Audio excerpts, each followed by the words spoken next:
السلام علیکم۔ ہم آپ کو اپنے چینل افسانہ پوائنٹ میں خوش آمدید کہتے ہیں۔ یہاں آپ کو ہر طرح کی دلچسپ کہانیاں سننے کو ملیں گی، مگر کہانی شروع کرنے سے پہلے آپ سے گزارش ہے، اگر آپ نے میرے چینل افسانہ پوائنٹ کو سبسکرائب نہیں کیا تو پلیز کر دیں اور بیل آئیکن کو بھی دبا دیں تاکہ آپ کو مل سکے ویڈیو اپڈیٹس۔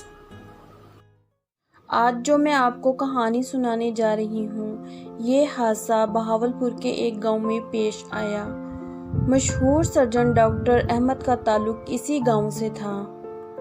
وہ بہت ہی شریف آدمی تھے، ہر کوئی انہیں پسند کرتا تھا۔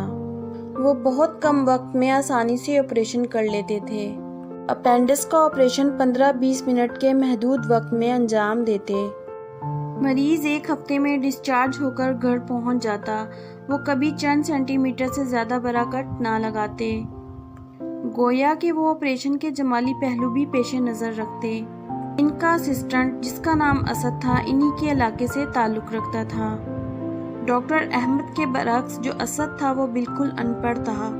دور حاضر کے علوم کے متعلق اسے کچھ پتہ نہ تھا۔ وہ 10 سال سے ڈاکٹر احمد کی قربت میں تھا اور ایک معاون کی حیثیت سے اپنے کام کا ماہر تھا۔ ڈاکٹر احمد کی اس پر مہربانی کا سبب کچھ اور تھا، اور وہ یہ کہ وہ اس علاقے کے لوگوں کو اچھی طرح جانتا تھا۔ ہسپتال میں ان کی آمد پر ایک پل کا کام سر انجام دیتا۔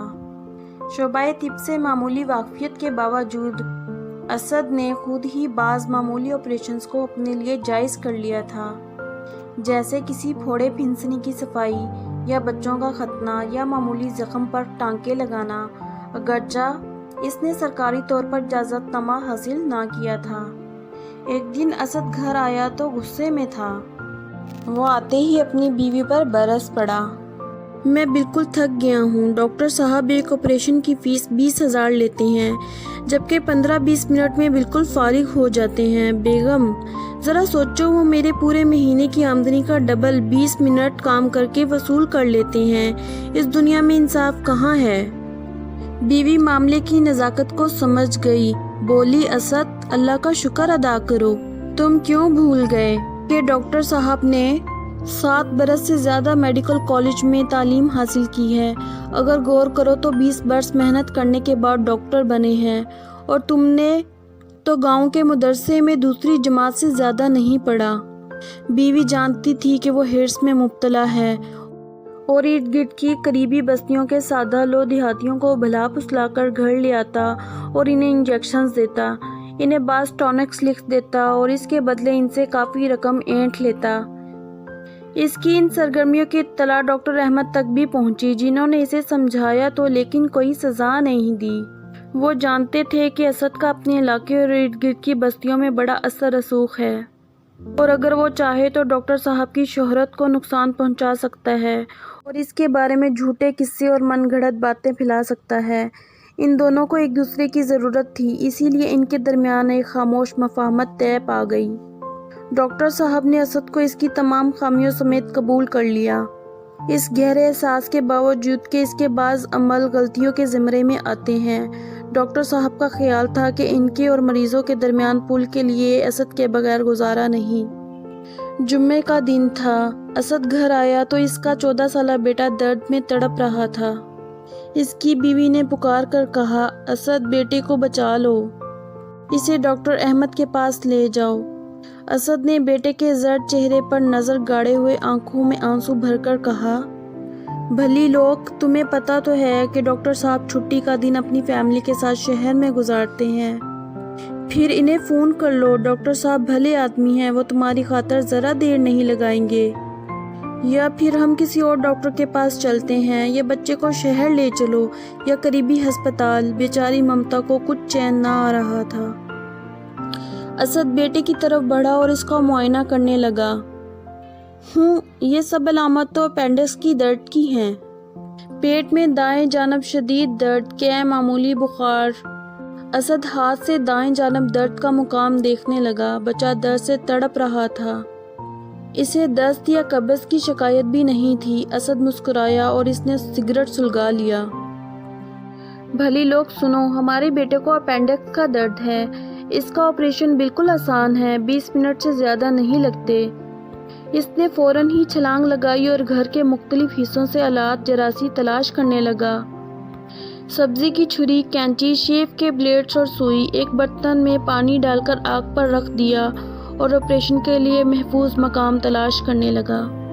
بیوی حیران ہو کر دیکھ رہی تھی، بے اختیار پوچھ بیٹھی، کیا کرنے لگے ہو؟ دروازہ بند کر دو، آدھے گھنٹے میں سب کام ہو جائے گا، میں خود ہی آپریشن کروں گا۔ اس نے ڈرتے ہوئے بیٹی کی طرف دیکھا اور کانپ کر بولی، اسد مجھے ڈر لگ رہا ہے، یہی خوف ہمیں مار ڈالے گا، اب مجھے ہی کچھ کرنا ہوگا اور میں اپنے بیٹے کو بچاؤں گا۔ وہ بڑے مان سے کہنے لگا، اب دیکھنا میں کتنا معروف ہو جاؤں گا، تمام علاقہ اسد کا ذکر کیا کرے گا، میں ثابت کروں گا کہ آپریشن میں میری مہارت ڈاکٹر احمد سے کچھ کم نہیں۔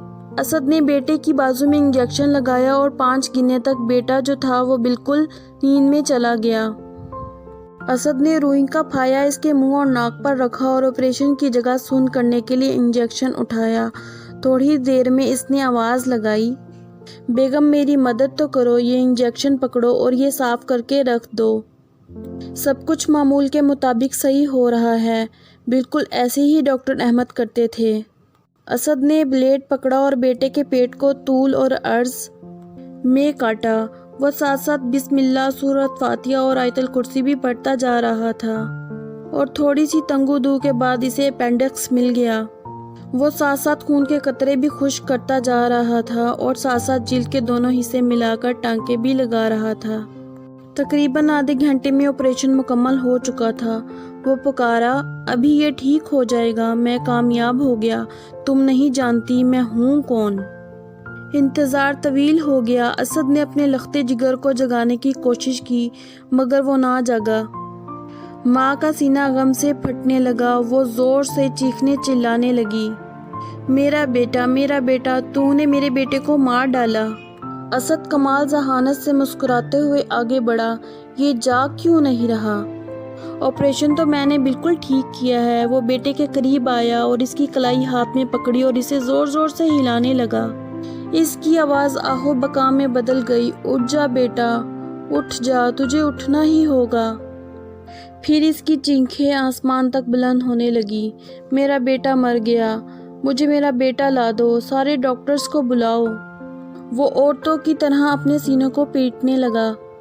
چیخوں کی آوازیں سن کے پورا علاقہ اکٹھا ہو گیا اور پھر سب نے یہ منظر دیکھا کہ اسد نے اپنے بیٹے کے ساتھ کیا کیا۔ اسد تڑپ رہا تھا، فریاد کر رہا تھا، ہر ایک کے آگے ہاتھ پھیلا رہا تھا، لیکن اب کچھ نہیں ہو سکتا تھا۔ اسد نے اپنا لخت جگر کھو دیا تھا۔